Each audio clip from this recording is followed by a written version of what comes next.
Barakatah Yahweh, Barakatah Yahweh Shai, all praises, honor, and glory be unto Yahweh Bahasham, Yahweh Shai Bahasham, Rakah Kodash. A double honor to our apostles and elders at Great Millstone who taught us his truth and who rule well. Peace and love, salutations and mercy be unto the hopeful elect. Back again with another lesson through the spirit and power of Yahweh Bahasham Yahweh Shai. Yahweh Bahasham Yahweh Shai, Ratazah, this lesson is edifying.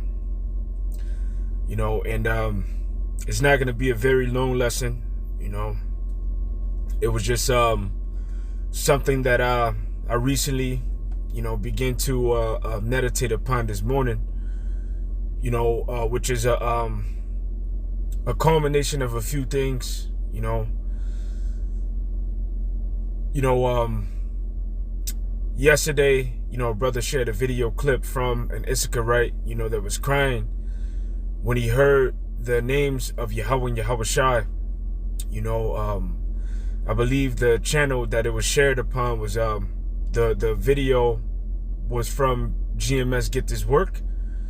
You know, and today, you know, it was something that a beloved brother shared with me, you know, and hearing the words, you know, within, you know, what the brother shared, you know, it's humbling.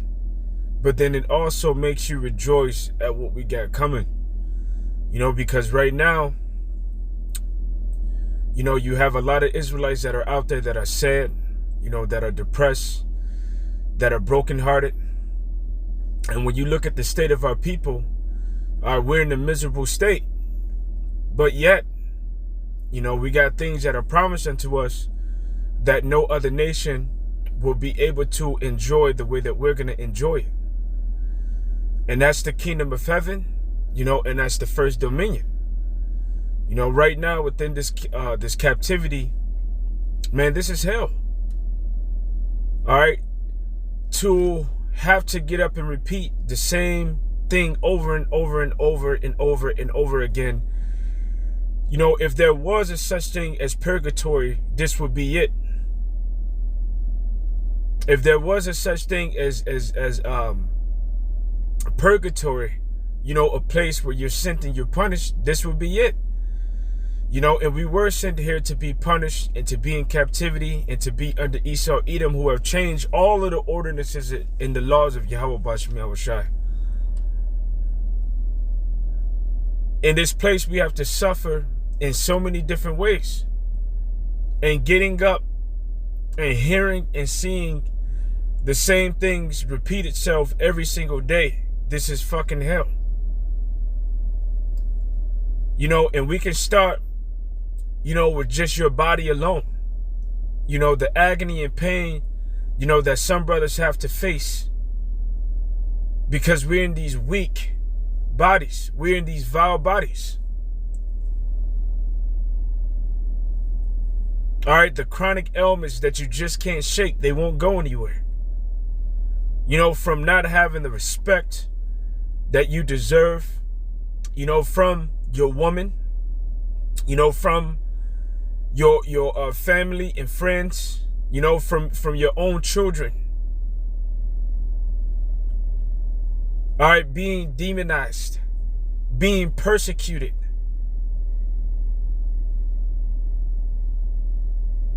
All right, we are in captivity. And although we're not experiencing the harsher aspects of captivity like we were when we first got over here, all right, which was punishment in hell in itself, our people are still suffering from the psychological state of that particular captivity that they were forced to endure. All right, Jake is laboring. They're broke as hell. All right, you're laboring the hardest, but yet you're still so much more the behind. Here it is, other nations can come over here and in less than a year or 2 years of being over here, they're already thriving and doing better than you.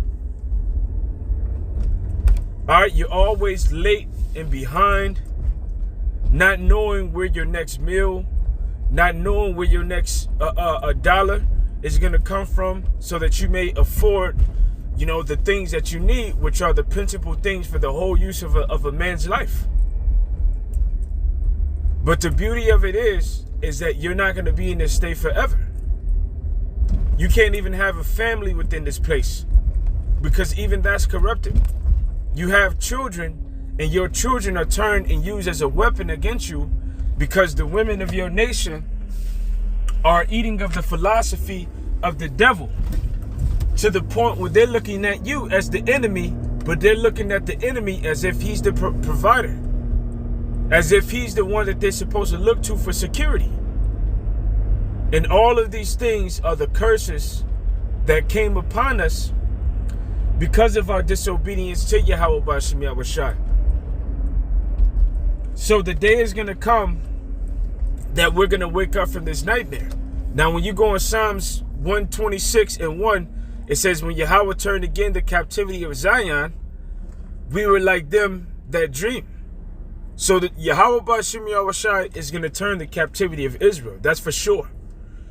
All right, but it begins with Zion. It begins with the elect of the nation of Israel. All right, who's going to be delivered from this place. All right, we're going to receive a deliverance. Yahweh Ratazah, we are part of the elect. And when Yahweh does that, it's going to be like we woke up from a horrible nightmare. Now, when you go into the book of Sirach or Ecclesiasticus 40:5, it says, wrath and envy, trouble and unquietness, fear of death, the anger and strife, and in the time of rest upon his bed, all right, his night sleep, Salakia, do change his knowledge.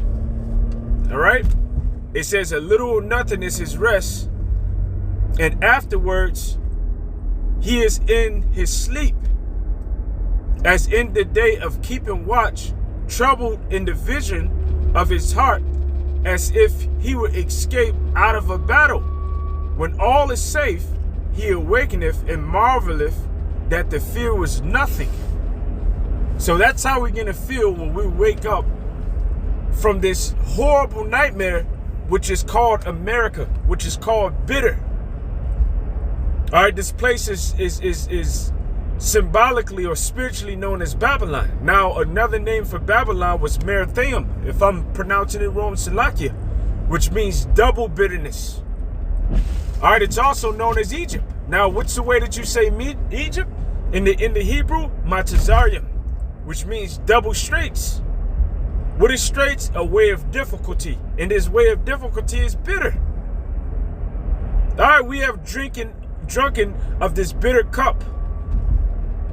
All right, within this place, you have no rights. Within this place, you have no time. Let's just deal with the time alone. All right, you're constantly on the move. You're constantly on the go. All right, you can never sit still.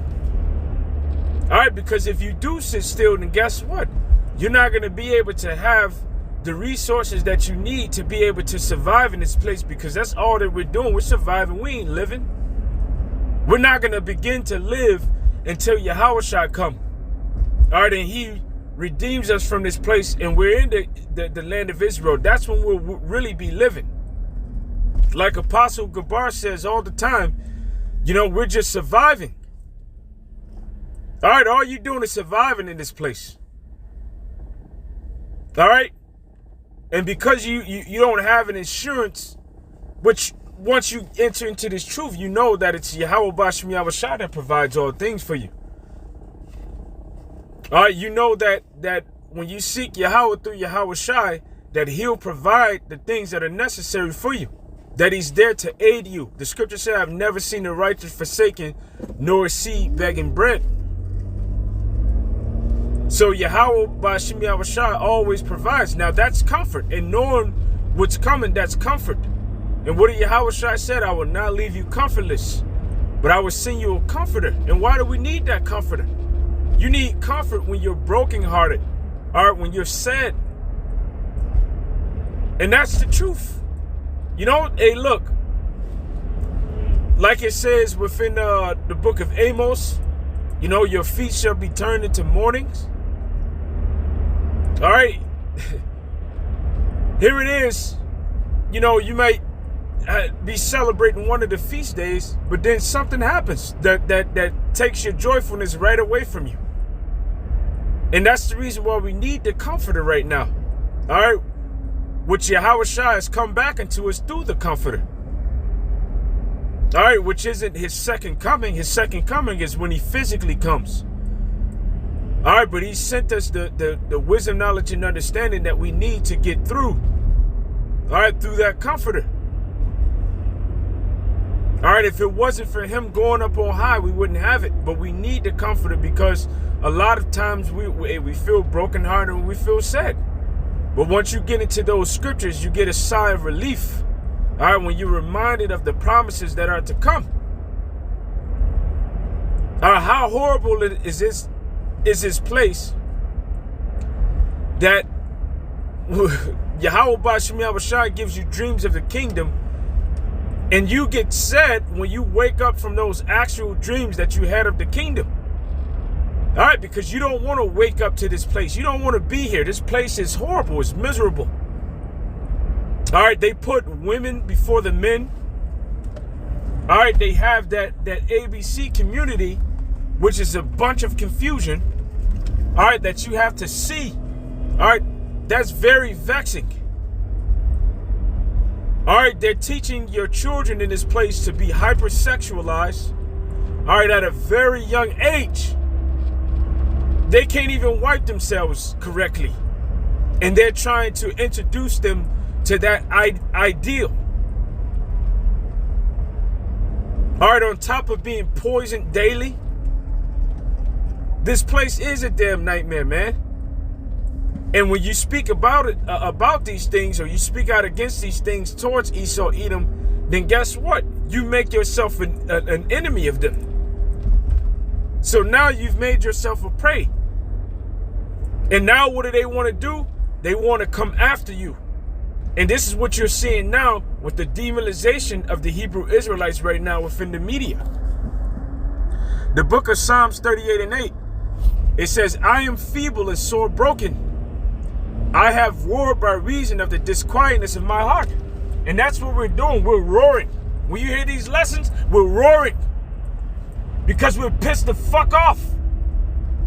At all of the things that we have to experience, all of the things that we have to see, and all of the things that we're suffering within this horrible place, man. And then you get mad at Jake too, that are in a deep freaking slumber, that don't even know what the hell is going on. Lord, all my desire is before thee. All right, because when we roar, we're really lifting up praises to Yahweh Ba'Shem Yahweh Shai. We're really crying out to Yahweh Ba'Shem Yahweh Shai.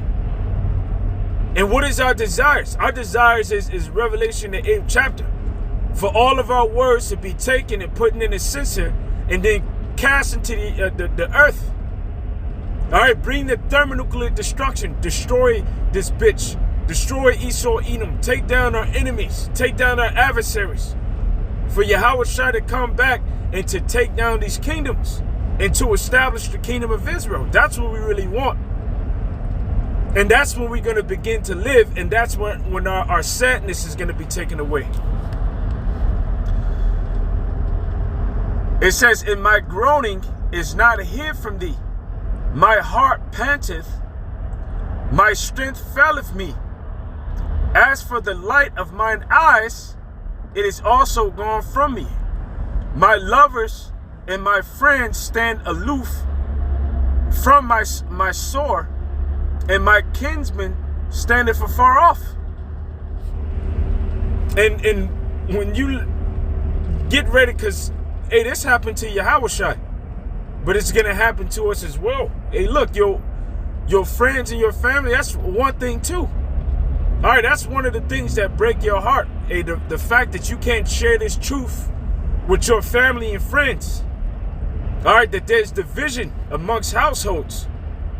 It's not going to be that way in the kingdom of heaven.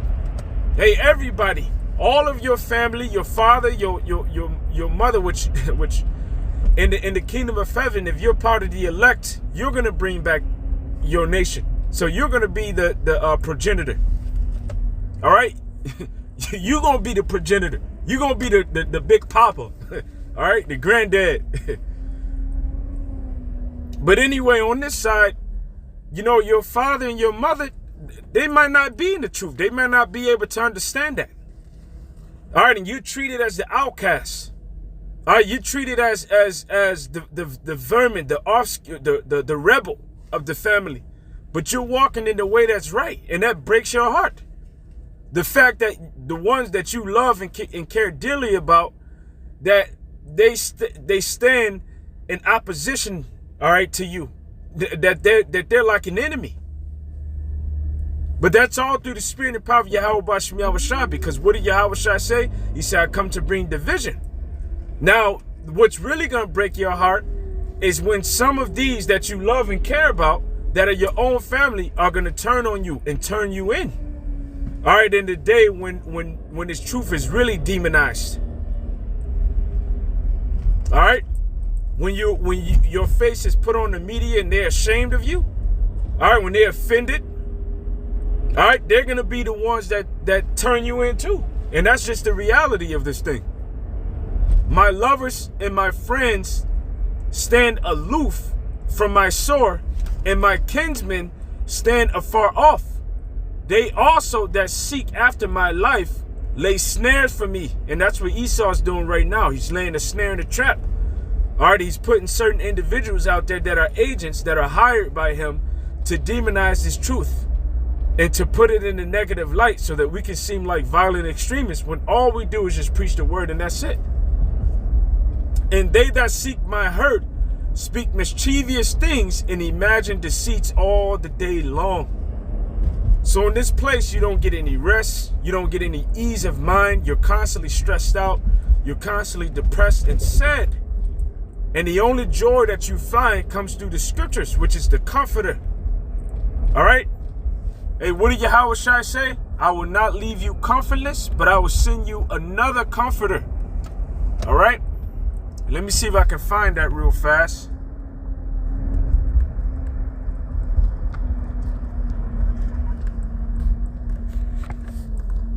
That's the book of John 14 and 16. And I will pray the Father, and he will give you another comforter, that he may abide with you forever. Even the Spirit of truth, whom the world cannot receive, because they seeth him not, neither knoweth him, but ye know him, for he dwelleth with you, and shall be in you. And I will not leave you comfortless, I will come unto you yet a little while, and the world seeth me no more, but you seeth me, because I live, ye shall live also. At that day ye shall know that I am in my Father, and ye in me, and I in you. All right? So that comforter is the wisdom, knowledge, and understanding through the Holy Spirit. And that's the only way that we find joy within this place, is through reading that book and the understanding that we have, the wisdom, knowledge, and understanding that we have of this book. All right, the promises, the things that are promised unto us. Now, going from here to Revelation, you know, because the time is going to come when the Lord is going to take us out of here. And the scripture speaks about Yahweh B'Shem Yahushua wiping our tears. All right, because hey, we cry sometimes too. All right, from all of the sadness, all right, that we experience within this place. All right, the book of Revelation 21 and 4, it says, and Yahweh shall wipe all the tears from their eyes, and there shall be no more death, neither sorrow nor crying, neither shall there be any more pain, for the former things are passed away. All right, and what are the former things? Look at all of the things that we're experiencing and suffering. All right, at the hand of Esau, Edom, at the hand of this devil. All right, all of the curses that we're suffering, those are the former things. All right, this devil is getting ready to be taken down from out of power. All right, and we're going to be established in our kingdom and ruling over.